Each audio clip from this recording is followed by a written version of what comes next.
All right. And discussions of truth. This is the fourth installment on this day, March 25th, Wednesday, coming at you 7:13 p.m. Eastern Standard. We got the Linstroth Report coming our way here. JP Linstroth joining us here momentarily. We just finished with Micaiah Freeman. Wow.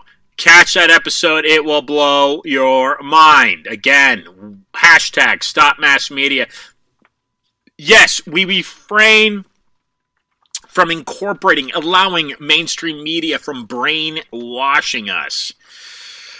All right, like I said, this is the fourth hour. We started off today from the UK with Tobias Churton. He's an Oxford-educated scholar that's dived extensively into the life of Aleister Crowley. Gnosticism, magic, if you will, persecuted by Christians. Okay, why? He was nonviolent. He didn't invoke violence. Why was he hated? Okay, yet, interestingly enough, loved by people like the Beatles, Mick Jagger, Led Zeppelin.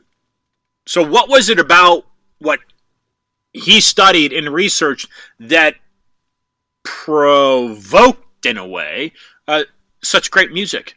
Because, I mean, the Beatles, dude, they're awesome, right? I mean, I think so. Led Zeppelin, all Mick Jagger, these are great musicians. These are great contributions to the music industry and society overall as a whole. John Lennon. So anyway, so that's how we started the hour. We started early at 4 p.m. to incorporate that quadruple header, and of course to bring him in at a reasonable time from the UK. Then Ralph Epperson joined us and check out his book, The New World Order. Look, he's an American historian that's been researching what really is the deep state for about 50 years. 50 years. I mean, that's older than I am. How old are you? 50 years, that's quite a contribution. So, unfortunately, in that era, we did have a number of technical issues. Again, we are out of studio. We have been broadcasting out of studio now for a number of months, so these things do occur. Fingers crossed here for this hour for the Linstroth Report. Let me mention, however, briefly, coming your way, because the slate is extensive, folks. Here on Discuss Your Truth, even W. Gifford Jones, Harvard-educated Canadian doctor, he's 96 years old. And he said, look, vitamin C taken intravenously will kill any virus. That's a 96-year-old doctor, human being, Harvard-educated, who said that on this program 2 weeks ago. And he said, yes, it will kill the coronavirus. So, up your VC intake, folks. Last week we were joined by Anastasia Nesvetalova and Ronan Palin. They both teach at City University of London. And they talk about their book, The Hidden Nature of Finance, Sabotage. On slate here, coming up next week, and this will be tremendous here, Zach Voorhees will be joining us. I'm not sure if Miriam will be with him or not. That's Miriam Hennem, who's been on the program now, I believe, 4 times. The two of them do work very closely together. He's a former Google software engineer, whistleblower, and patent holder, turned over a 950-page cache to the Department of Justice Antitrust Division in August 2019. Quickly. The reason why I collected these documents was because I saw something dark and nefarious going on with the company Google. By the way, just a little information about me historically. I actually lived in Mountain View, and that's, I've mentioned this on the program before. I was actually in Palo Alto, and I think it was 2000 when Charles Schwab, as a matter of fact, Stanford grad, came walking out of the restaurant, and he came out with probably 4 other men, and he says, I'm going to start investing in the new search engine. It's called Google. Literally, that's the first time I ever heard that name. And I thought to myself, a new search engine? What's wrong with Alta Vista? What's wrong with Ask Jeeves? What's wrong with Netscape? What's wrong with Yahoo? And lo and behold, Google has, again, now it's pushing on the doors of antitrust conversations. Okay, so anyway, to continue the quote, I felt that our entire election system was going to be compromised forever by this company that told the American public that it was that it was not going to do any evil. They were intending to sculpt the information landscape so that they could create their own version of what was objectively true. All right, that's coming up next week, and we're going to follow that in 2 weeks with Dr. Bandy Lee, who will be rejoining us. Fortunately, very glad to have her rejoin the program. We should be discussing the dangerous case of Donald Trump. That is 37 psychiatrists and mental health experts assessing a president and his mental state. And we'll be following that up. In fact, April 8th at the 6 o'clock hour, doubleheader scheduled. W. Craig Bill Reed. He's spent the last 10 years researching Vladimir Putin, including his early life and KGB exploits. So we'll be talking about Spies of the Deep. Mid-April, Discussions of Truth will be hosting Gerald Leo Posner. He has 3 New York Times best-selling books to his name. He's a former Wall Street lawyer based in Miami. So that's the quick slate coming up here in April. Not to mention a couple others. Donate to the program. You can do that at discussionsoftruth.com. Go to my website, iantrotj.com. Find all my past episodes there. And look, Freedom Reserved, No More Lies is coming your way. It's a 365-page basic writing of the first year or so of what I learned from this program. Okay, No More Lies sums it up. Read it. You're going to want to, published by Trine Day, coming your way. Again, coming your way by Trine Day and pre-ordered right now at Barnes & Noble and Amazon.com. Okay. So, let me also mention Stop Mass Media shirts are available at stopmassmedia.com, and follow me on Twitter and Instagram, both handles, INTROTTIER. Let's bring on JP for a Linstroth Report. The coronavirus. Okay, if you want an alternative view on what's happening really economically with the coronavirus, yes, I said economically, definitely listen to this episode and definitely check out the last hour with Micaiah Freeman. Here we go, JP Linstroth.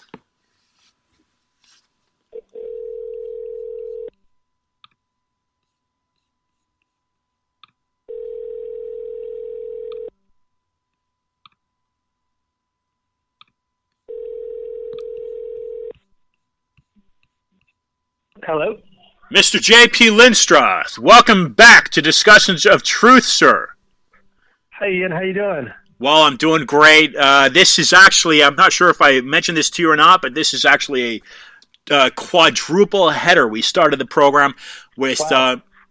It's the first time, JP. We've done double headers and recently started a triple. 2020 has been a whole new avenue here for discussions of truth. We've demands coming in, and now we're adding hours. So yes, first quadruple header. That's great. Awesome.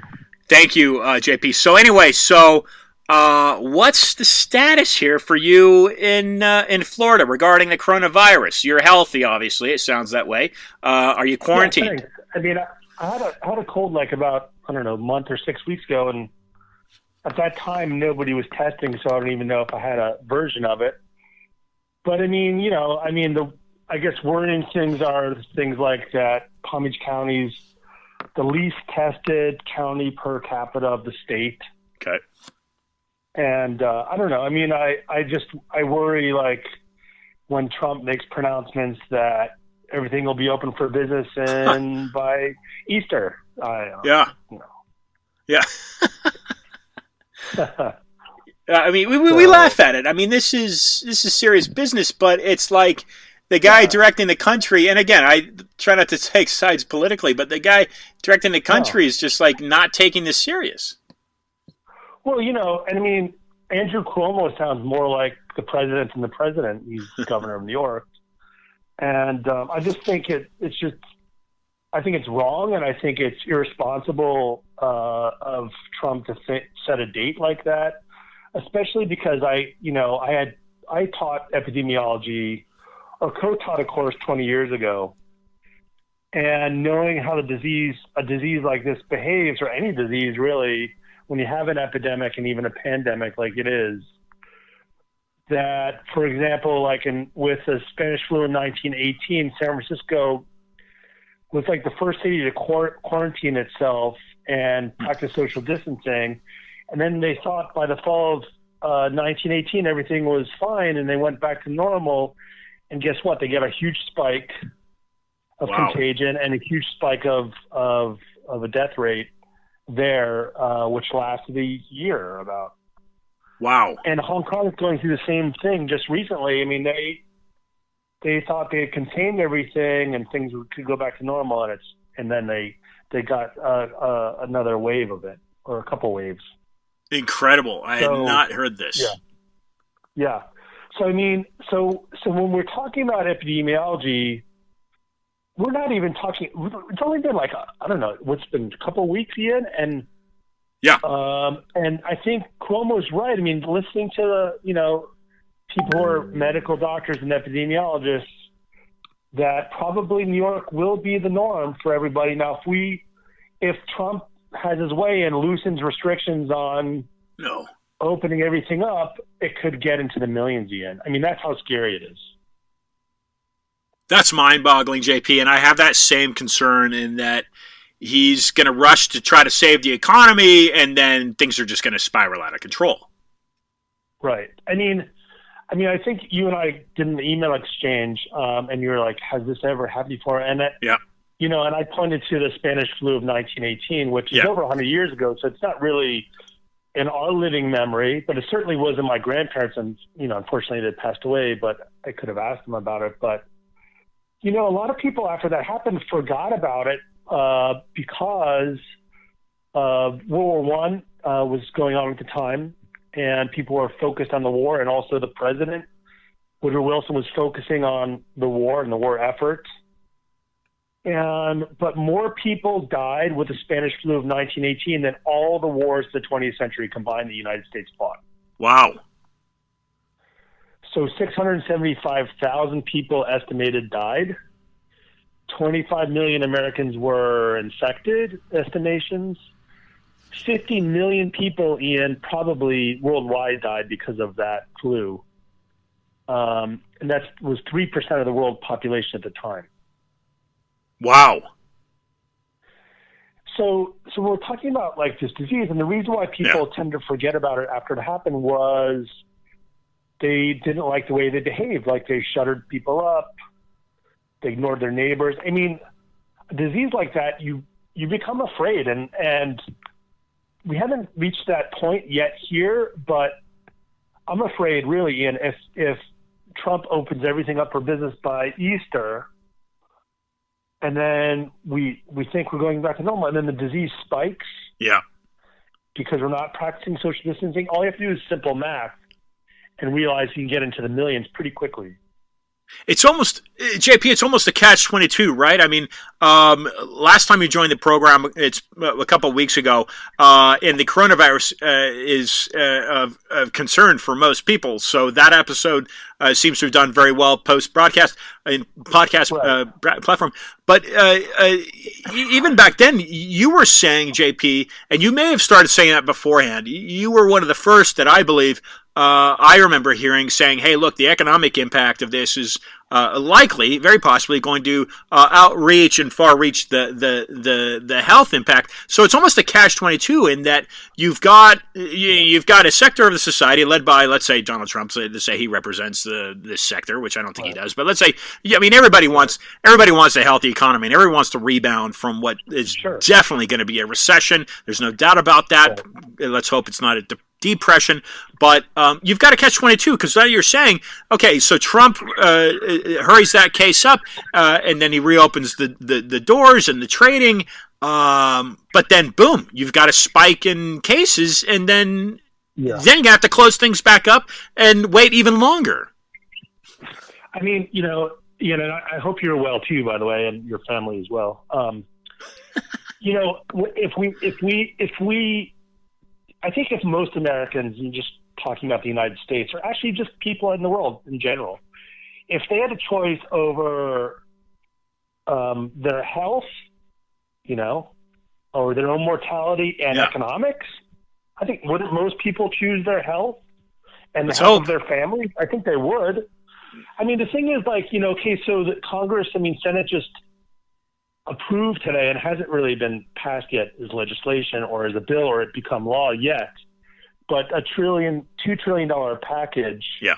That really we know, you and I know, we all know it's going to be a drop in the bucket compared to what has been lost, but honestly, social distancing does work, and honestly, if we think it's going to be like a hurricane or like a storm and it's going to be over in this short-term view, boy, that's a mistake, and that's what I'm afraid of. We really have to think about this long-term, and I think, to the people who listen to your show and the people who have, picked up on some of this, I just think caution is the better form of reason, especially listening to science rather than politicians. And I think a lot of people are willing to do that.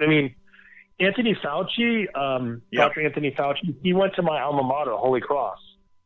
Where's that? Alumni. He won the Medal of Freedom. It's in Massachusetts, in Worcester, Mass. Okay. It's a small liberal arts college, Catholic college. But JP, you're Massachusetts born, or you just went to school there? I just went to school there. Okay, it's not my business. I'm just asking questions. No, I did my undergraduate degree there in political science and Spanish, and then went on later on to do a master's at Florida State in anthropology, and then, as you know, do a PhD in anthropology at Oxford. Right. Okay, so anyway, so Fauci is an alumni of the same institution. Correct. Yeah, and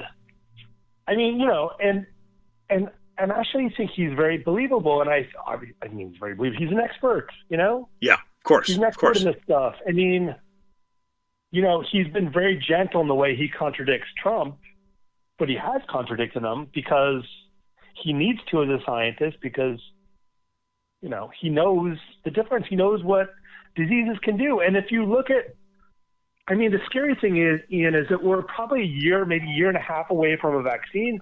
And I know a lot of people are working on this. Yeah. But we're a little ways away from a vaccine.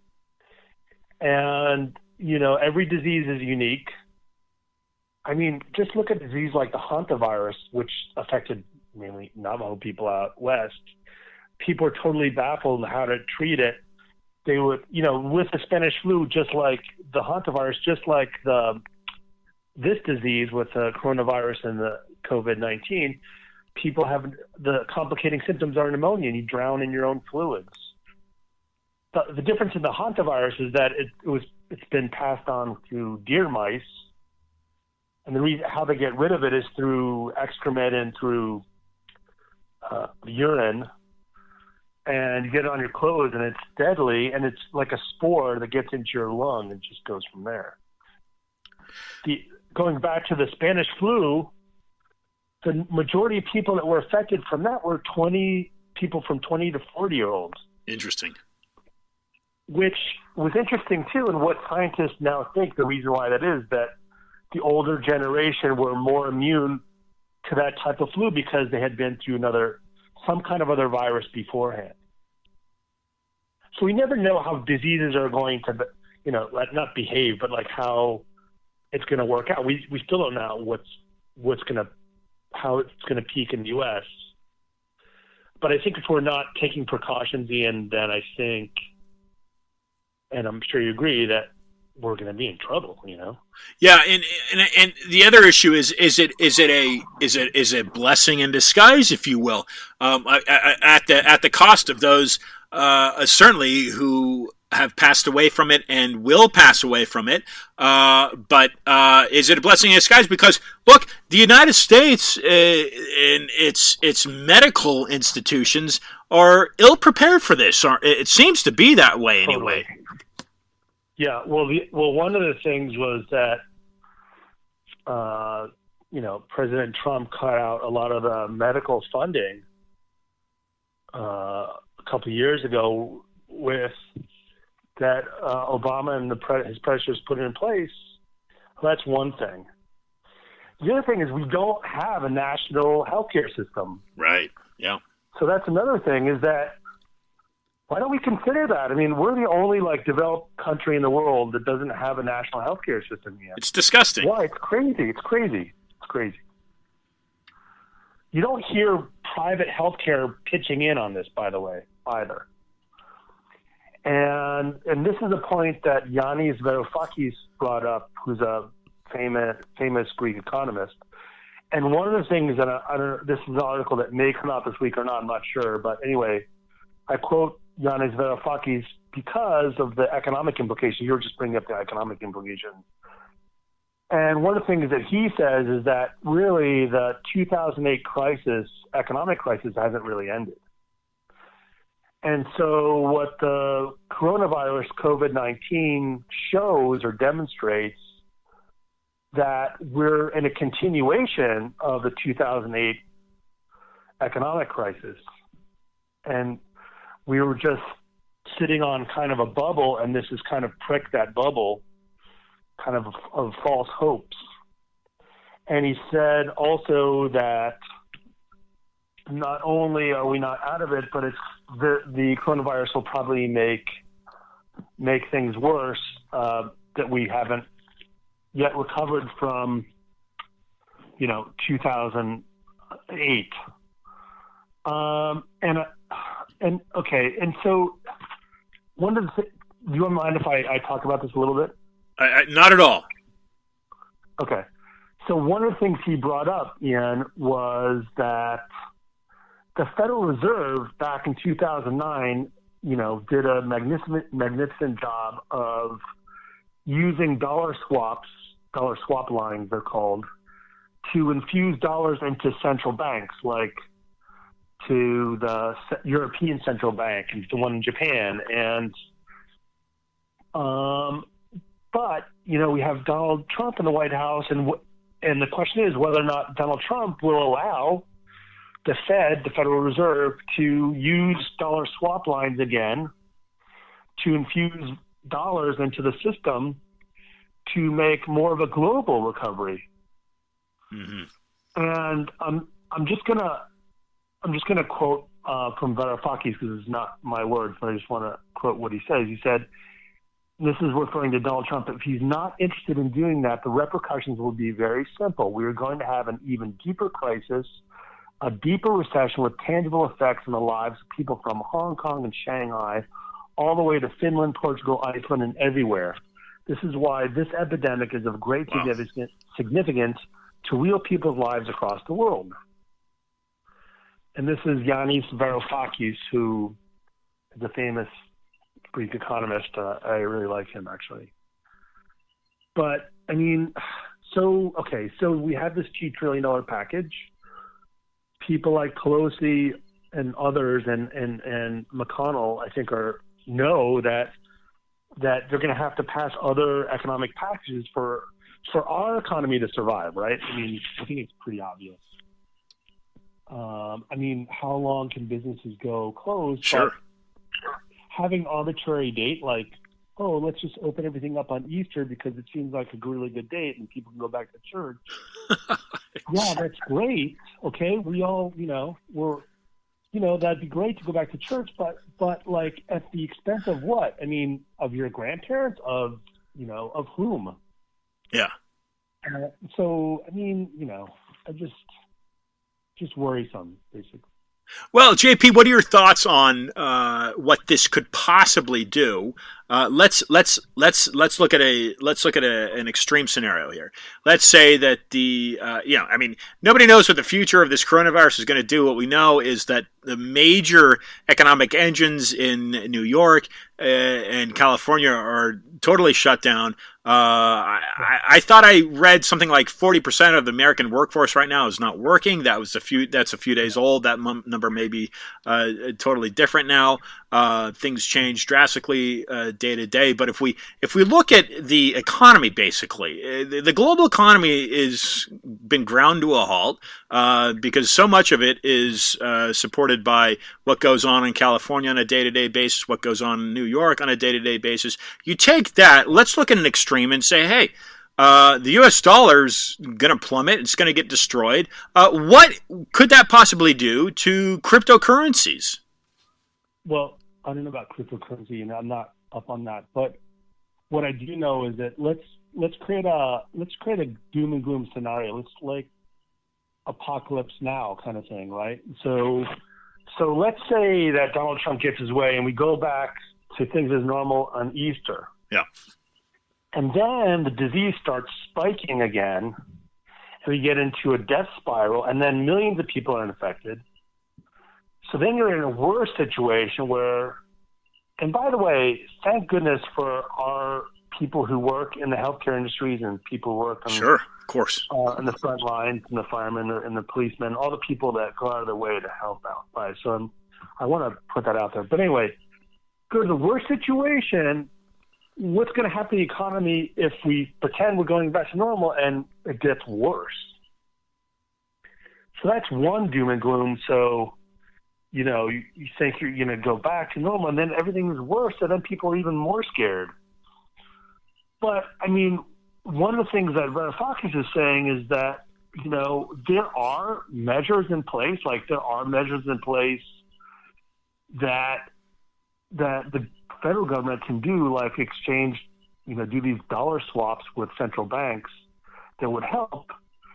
But would Donald Trump's ego allow for that?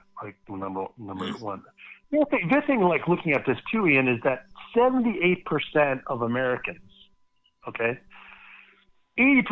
about 80% of Americans live paycheck to paycheck, and that's from Forbes magazine, Ian. Yeah. And that's a 2017 study. Yeah. Yeah. Go ahead. Yeah. So, I mean,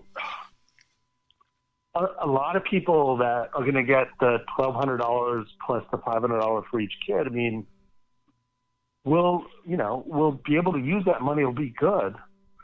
But it's only a stopgap. It's like a Band-Aid, right? I mean, oh, yeah.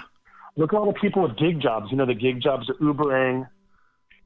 Yeah. And things like that. I mean, the people who are forced to work no matter what, what happens to them? And so our system is not, okay, so all the states are not overwhelmed yet, but New York is certainly overwhelmed, right? Like New York does not have enough respirators at the moment. It doesn't have enough hospital beds. And I hear Cuomo almost every day, pleading, what is the federal government doing? Why aren't we doing this? Take care of us first because we're the epicenter, And then once our peaks have dropped, and we'll send our medical staff to other states, Makes sense. But, Florida, I mean, after everything closed in New York, people started coming to Florida. So we're at 1,700 right now in Florida, people who are infected. Okay. That can peak, I think, any day. I don't think even we're at a realistic number because most people haven't been tested, and there aren't enough tests. I mean, I was in text contact with one of my friends in Ohio, and he's a physical therapist, and one of his patients had it, but they won't test him because he doesn't have symptoms because there's not enough tests, Right. So I think the number's low, and I think China is also underreported too, Ian. I'd agree. So Italy's passed China in deaths, and so has Spain, but I think China's underreported.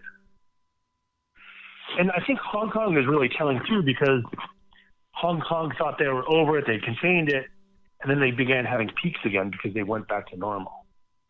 That's like canary in the coal mine. I think also New York is a canary in the coal mine. I mean, I don't know what you think, but I mean, that's crazy. It's a crazy time, Ian. It really is. I mean, Yeah, no.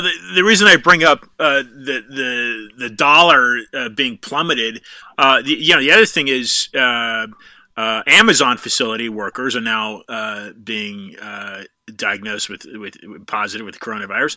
But for those listeners that are quarantined, wherever they may be, because I know the UK now has stay-at-home quarantining, but in the US or anywhere, you take the reason I bring up cryptocurrency is because you take a paper form of money. A dollar bill, as it be it, and you pay for your groceries during the time that you're allotted to leave your house and go buy groceries. Who knows where that money's been, and the money that's given back to you, who knows where that's been, and does it have the virus on it? So, is this a possibility for digital currencies to take off? Right. Gotcha. But so I want to address for listeners. JP contributes regularly to Counterpunch. That's counterpunch.org, and I want to address a quote that you've abstracted from a book called "Pathologies of Power: Health, Human Rights, and the New War on the Poor." This is 2003. In page 6, Paul Farmer argues the most basic right, the right to survive, is trampled in an age of great affluence, and that matter should be considered the most pressing one of our times. The drama, the tragedy of the destitute, sick concerns not only physicians and scholars who work among poor, but all who profess even a passing interest in human rights. It's not much of a stretch to argue that anyone who wishes to be considered humane has ample cause to consider what it means to be sick and poor in the era of globalization and scientific advancement. So we've got a global pandemic. I don't think there's a single. There's not even a single country out there that seems to be coping. I mean, China. The reports fluctuate that it's got it under control. Seems like it's completely terrorized Italy. This is something that's come out of left field in a sense, and nobody's prepared for this. And certainly, like you're saying, the people that depend paycheck to paycheck have no savings, can't afford an expected bill of even $400. You talk about a dichotomy of the middle class shrinking. This is going to this could possibly totally obliterate the middle class. Yeah, I mean, this is the tipping point, Ian. I mean, it really is. You know, Albert Camus, I'm rereading the novel The Plague, and it was actually a book that I assigned reading when I taught this epidemiology course, and that he has a wonderful quote about, like, disease, and he says, everybody knows that pestilences have a way of recurring in the world, yet somehow we find it hard to believe in ones that crash down on our heads from a blue sky. There have been as many plagues as wars in history, yet always plagues and wars take people equally by surprise. Interesting. And, and Camus is right. I mean, nobody expected this. Nobody predicted this, Ian. It's almost like a nuclear war. Like, the bombs are going off. What do we do? How do we deal with this? Do we have enough resources to deal with it?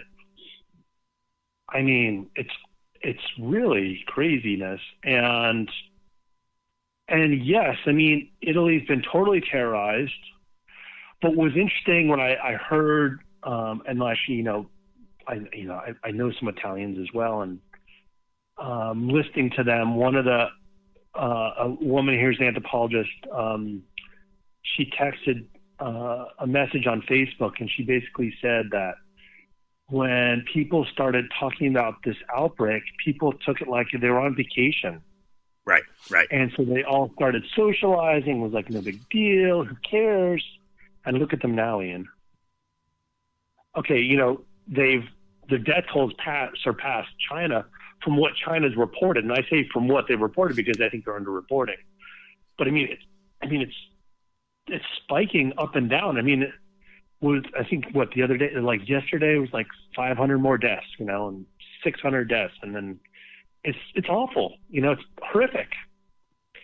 And what I'm missing from a commander-in-chief, from our president, is like a Franklin Delano Roosevelt kind of fireside chat, right? Roosevelt, like, he came to power in 1932, 32nd president. And, of course, Herbert Hoover had been president, became president in 1928, and, we had the Wall Street crash 1929. And it was Roosevelt who gave America the confidence again. He said, the only thing we have to fear is fear itself, nameless, unreasoning, unjustified terror, which paralyzes needed efforts to convert, retreat, and to advance. I mean, you just need somebody like, yeah, we're going to get through this, but, we have to listen to science now. I mean, we have to listen to what the experts say. And he has the experts, Ian. He's not listening to them. Listen to him. And there's in the economic experts, we have those too, Ian. We can get out of this. We have the ability to get out of it economically as well. The question will be, will he let the Federal Reserve stabilize the global economy? Right. Will people who are gig workers, will people who are living paycheck to paycheck, 80% of us, right, will we be able to get through to, I don't know how long it's going to last. Could be till the fall. That's scary, right? It's scary for everybody. Can I pay my rent? Can I pay my bills? Are we going to get through this? But I think if you're creating a false sense of this is short term, we'll get through it, and you create an arbitrary date like Easter, when we haven't even seen this peak yet. We see New York peak or peaking. We haven't even seen. I mean, we don't know when it's going to. Unfortunately, you don't know until after the disease is over, right? After the pandemic has spread and peaked and gone. That's when you know what the morbidity rates are, and that's when you know more than the mortality rates are. It's in hindsight, but it's not when they're happening. But let's say New York becomes Florida and California, and then we have 3 epicenters really, crazy, and maybe Washington as well, Washington State. Right. I mean, and in the scenario that I put forth that Trump allows businesses to be open and everything, people go back to seemingly normal.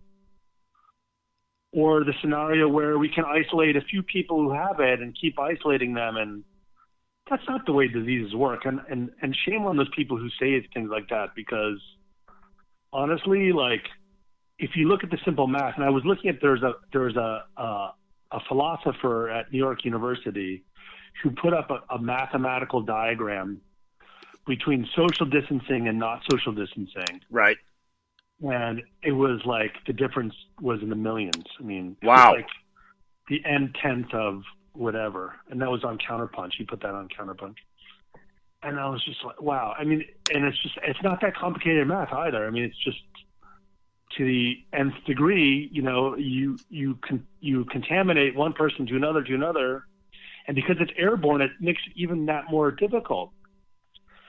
But if we look at the history of disease, Ian, if we take the fact that probably came from animals, right?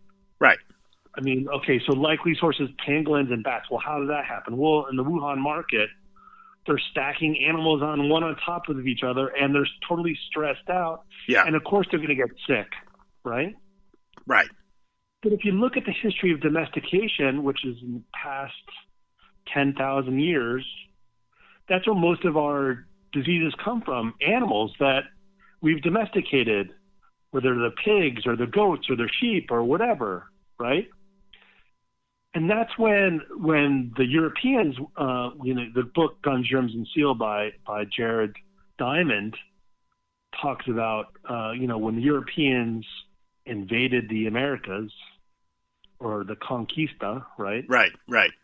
They had no immunity to those diseases that the Europeans had been living with for centuries and thousands of years, because they hadn't domesticated the same animals, right? Interesting. They had no immunity for that, Ian. Interesting. And that's why even I want to bring that up too, because there's some uncontacted peoples in the Amazon who are very susceptible to this type of airborne disease. Uh-huh. And there's missionaries now talking about going to contact them. And it's had all these anthropologists up in arms wait a minute. They can't do that. It would Right. cause another genocide, right? Yeah. And anyway, so that's another point. Well, there's some great points there, JP. Some great points. I mean, what I want to stress for listeners is I see, I see these different. It's wild what people are doing in their spare time. But I think there's an opportunity for listeners who are quarantined. I think there's an opportunity for them to do some work, to do some reading, to do some research, to look into some of these issues that you're raising. The school's closed. Well, make the most. You've got the internet, so make the most of your time rather than just blowing it off and not doing anything productive. No, right. I mean, I'm working on the book. I'm finding that very helpful time to. Introspection is a great thing. I like having the time to be able to work on a book. I think I think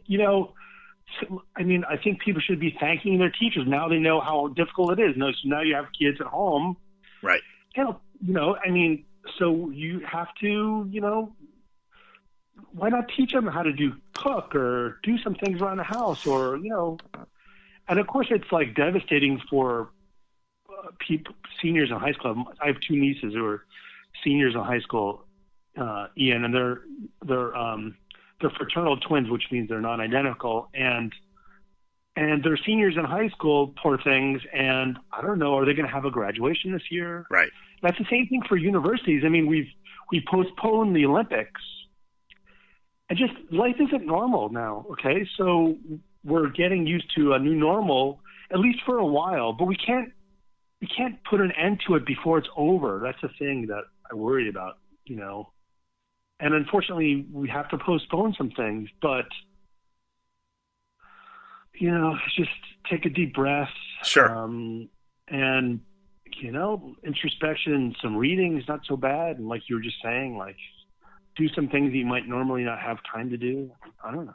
Yeah, we hope that this doesn't spiral out of control, but I think either way, we're looking at some major adjustments to the way we live life, and certainly some major re-engineering of how globally that this happens, and then B, the response to it. So how do we as a race and the different organizations that control the various outlets of medical care throughout the globe respond to this type of thing? Because this is let's hope best case scenario we get a hold of this thing and people stop getting infected and people stop dying. Let's hope it doesn't spiral out of control. But either way, there's lessons to be learned from this as we live and face the next epidemic. I mean, it wasn't that long ago, JP, right? That Zika hit right. Hit South Florida, and then H1N1, the swine flu. SARS emerged, right? Yeah, that's right. So, and I think you're right. I mean, be thankful, be grateful for what you have. I mean, gosh, maybe socialism's not such a bad thing. We're talking about social democracy here. We're not talking about sure. socialism, and then people are afraid of it. But like this package that's being put through Congress is necessary. That's socialist, but it's not like right socialist like communist. People get the wrong idea about things. Be thankful that we have a great healthcare providers for people, that doctors and nurses that are willing to sacrifice, but be good to them too, because you don't want to overwhelm the system. Listen to the science. Right. And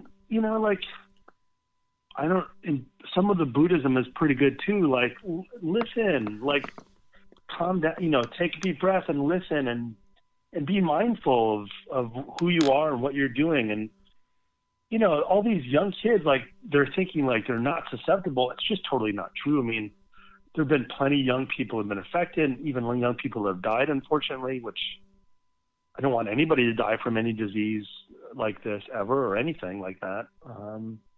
But I think one of the takeaways obviously is how many things we can be thankful for. Look how delicate the economy really is. Look how interdependent sure. we are. That's right. Not only a society, but as a world, as a globe. really are. We're a globalized world today, and look what transnationalism can do in just in a very short while. Within a month, Ian. Wow, look at the craziness. Yeah, yeah, yeah. This is a special episode with JP because look, we're living in special times. The coronavirus is you know what, the world population is 7 billion estimated, somewhere around there. I would think that the majority of that population now has heard the news of the coronavirus. JP, thanks for joining the program, and please keep up the great work as we confide and know that you do. Give listeners a little look about what we can expect from you in the future. Perhaps a little sneak peek about that book you're working on. Sure. I mean, and I really, really appreciate always coming onto your show, and it's really wonderful to be invited yet again. And my forthcoming book is Crises Beyond Nationalities, which really, you know, talks about immigration and talks about different things happening in the world. But again, I mean, it didn't foresee like any of this. Nobody did. And yeah.